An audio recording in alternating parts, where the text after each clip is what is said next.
Ni ukuvuga mbanje kuramutsa inshuti n'abagenzi abanywanyi banje bankurikirana hanyuma ntegereje kwishura akabazo mumbajije uyu munsi nje kwishura ibibazo by'abantu bamaze imisi bambaza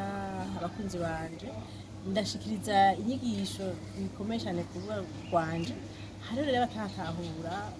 abandi bakazazanira rero ngomba kubasigurira neza mu ncamake ni ibintu by'ubwoko butatu umwe wese ntashazomburana azokurikirana icyo yumva abona kimushobokeye cyangwa kimworoheye ubwa mbere na mbere nabwiye ko ndabigisha umuntu impano ufise irashobora kwinjiza amafaranga gusa bisa yuko mumbaza ingene kuko umwe wese afise impano guwe yisangije ambwire ngene icyo ashoboye mu buzima gukora cyangwa ikintu yumva ngo ni ingabire yiwe hanyuma ndamufasha ukuntu yoshobora kwinjiza amafaranga byoroshye cyane akoresheje telefone ya Android hamwe na internet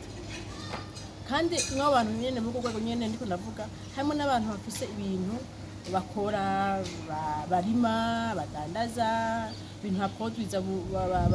bagira basarura mu bundi buryo bwo guhingura tubigisha ukuntu bashobora kumenyekanisha ibyo bintu bakora hanyuma binjiza amafaranga bamwe n'abakiriya benshi hama n'imbuga ngurukanabumenyi bakorerako zibinjiza amafaranga hariho rero uwundi mugwi w'abantu bavuga twaba dukorana mu minsi iheze bavuga bati je ndafise amagara make ndagwaye ingwara kanaka ndagomba gukira nazo zizananiranye hariho ukuntu bashobora bagakira neza byoroshe nko ku bintu nogerageza kuvuga nk'ingwara ikunda gutera ubwoba cyane abantu ya kanseri fata akaruguru iri kuri faze ya mbere ku ya kabiri biroroshe gukira cyane gusumba harimaze kurenza faze ya kabiri turamuha imiti imufasha kugabanya ubwo bukare bwayo gusumba kandi no mu nyuma akazatera akira mugabo ntacyo akira byihuse icyo kimwe n'uwifaze ya mbere n'iya kabiri hanyuma hariho rero uwundi mugwi w'abantu batreda abantu ndakunda trading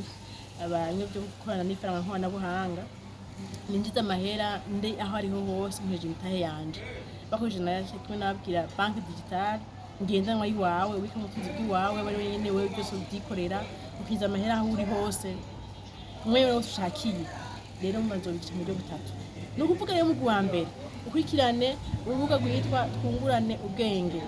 umugwi wa kabiri ukurikirana witwa uwa mbere ni twungurane ubwenge uwa kabiri ni kare ubwenge cyane uwa gatatu nabo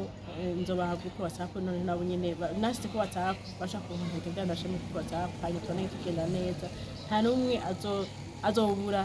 ico akora afite internet murakoze cyane.